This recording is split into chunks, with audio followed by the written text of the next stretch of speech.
Pennsylvania's my home. We are doing a documentary about minimum wage or low wage workers, and I'm wondering if you might know what the minimum wage here in Pennsylvania is. Off the top of my head, I do not. I think it's like $8.50 an hour. I actually have no idea. I do not. I would imagine it's $8.25. In Pennsylvania, I'm not really sure. I know it was $7.25. I think it got raised before. I think recently. I'm not sure what exactly it is now. I think it's more closer to 8. Pretty sure. So, do you know what the minimum wage here is in Pennsylvania? You know, it's gone up a lot since when I was young. I mean, I think it might be somewhere around $10. Or do you know the federal minimum? The federal, yeah. It's not exactly. I'm gonna That's say, okay. Yeah. It's 10 or actually 11. it's actually $7.25. Okay, 7 minutes. Okay. So, is there a reason that you said 11, or like, what do you think about like people having to live on not necessarily $7.25, but low wage work? Right. Well, it's got to be hard, especially depending on cost of living and raising a family, and I think it would be, you'd have to work really hard to make ends meet. If the minimum wage is raised a little bit, do you think they might have a better chance of supporting their families and even being able to help them out a little bit more? Definitely. Yeah. Only because it's just like one of my friends was obviously in the same position as me, working at the same place, and he just had a baby, so it wasn't really helping him that he was making minimum wage with a baby just coming into the family. Right. Not only trying to support himself, the new baby, and his girlfriend, along with paying like utilities and rent. So I mean, I don't think it's really possible. I mean, if you have family, especially like if you have a kid, there's definitely no way you can raise a kid on minimum wage. Especially most minimum wage jobs don't have benefits also, which is a big part of why you work also. So I don't think it's really possible. So, what do you think he would need to make to be able to support his new family? Just to support his new family, I would say $8.50 to at least like $9.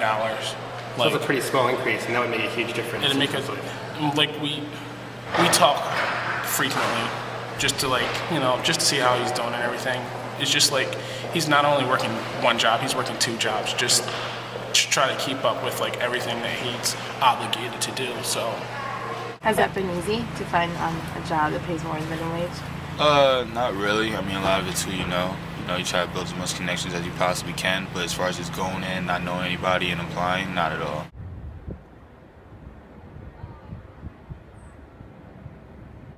I'm not an advocate personally for raising minimum wage. Since the federal government sets that floor for it, I think that's, if a state chooses through its own state government that's appropriate for the state, I don't think that's a problem. I think it should be raised personally, just because it's the current minimum wage keeps people so close to the poverty line that it's just outright dangerous, and even at some points irresponsible. I think there's a lot more negative side effects to that than positive. Like, the price of goods will rise, the normal price of goods, if we raise the minimum wage. And if companies can't afford to have workers because they raise the minimum wage, then people are going to lose jobs. Like, maybe they'll replace workers with machines instead of having to pay like an hourly salary. I like the purpose of minimum wage is like the least amount of money like you can make full time and still be able to like live comfortably. But I think it should be higher. What do you? Oh, go ahead. I definitely think it should be higher. I think it is a number that people can live off of, but it's not something that you can live off comfortably. I think for students our age, I think we can get by with it because we typically use that money just like for whatever else we need. But I guess I didn't really think much about it. I think there's more students. I think there's more families. I would say high school, like teenagers, would be earning the most minimum wage out of everyone. Friends, family members, especially college students that I'm friends with up here, just trying to get extra money. Anyone that's really been close to me has like really worked a minimum job wage, once in their life. To me, like a minimum wage job is like a gas station, a retail store, a fast food place, and 9 times out of 10, it's me seeing like kids my age that are working. I think family, just because the students are the people who are kind of like working there with trying to get out of those minimum wage jobs, where there are some families who are kind of stuck in, they're only able to get those minimum wage jobs. So. Who's the typical low-wage worker? Well, people think that it's a teenager in high school, but it's not. 55% of minimum wage workers are full-time, and the average age of those people is 35. One common misperception is that low-wage workers are all teenagers working at fast food places earning pocket money or money for the dances. Well, that's not necessarily true. We see a wide age range of workers in low-income jobs. They're not just limited to teenagers. They would always say that they were young girls who did not have a family that were working for what was called back in history pin money, fun money to play with. You hear that same argument repeated, that it's young children, they might be in high school, they might be just working for, a little bit of to buy their electronic toys or something, but it's not true. Those are oftentimes people that are raising families, and it really is kind of a very dangerous myth that has come down to us, I think, through history. How many people would be affected by raising the minimum wage to a living wage? An enormous number of people. If we raised it to what the president is proposing at $10.10 an hour, it would be an immediate raise for about 17 million people in the U.S. workforce. One of the interesting things that we're seeing is more people banding together to talk, to demonstrate for the minimum wage or to have conversations about the minimum wage. And one of the things that we tend to see in low-wage workers or with workers in general, which is what unions have been addressing since unions were formed, is giving people without much voice a voice. It does kind of leave you thinking, why is it that a lot of smaller companies that aren't making that kind of income like these big companies are? How is it that they are able to afford to pay more versus these bigger companies who you think are, national retailers and things like that? How is it that they can't afford to pay more to their employees? We're getting more voices added to the call for recognizing the value of raising the minimum wage. And they're giving voice to a group of people who are, by and large, relatively powerless and voiceless. A lot of people having multiple part-time jobs in order to make ends meet, especially if they have families. And it's extremely difficult over there for those individuals.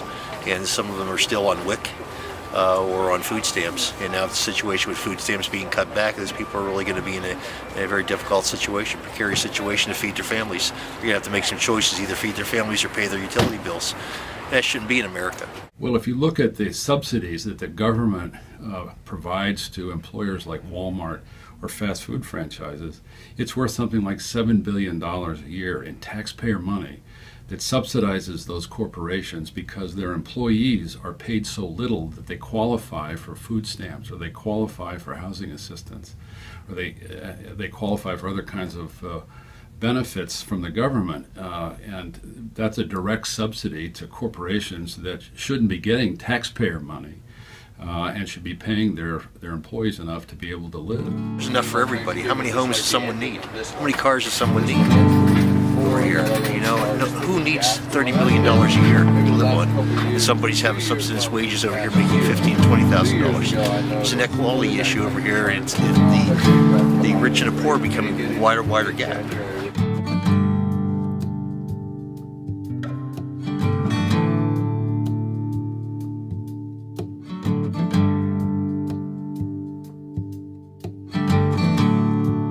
Well, I had a dream, I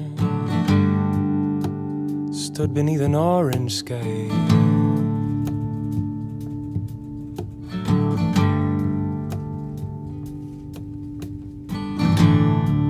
Yes, I had a dream, I stood beneath an orange sky.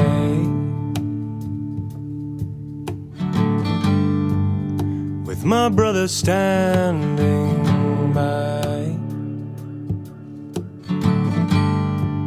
with my brother standing by.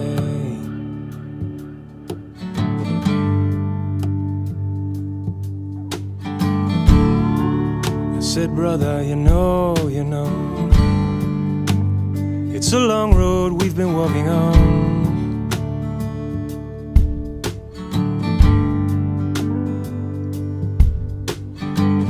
Brother, you know it is, such a long road we've been walking on. Oh, brother.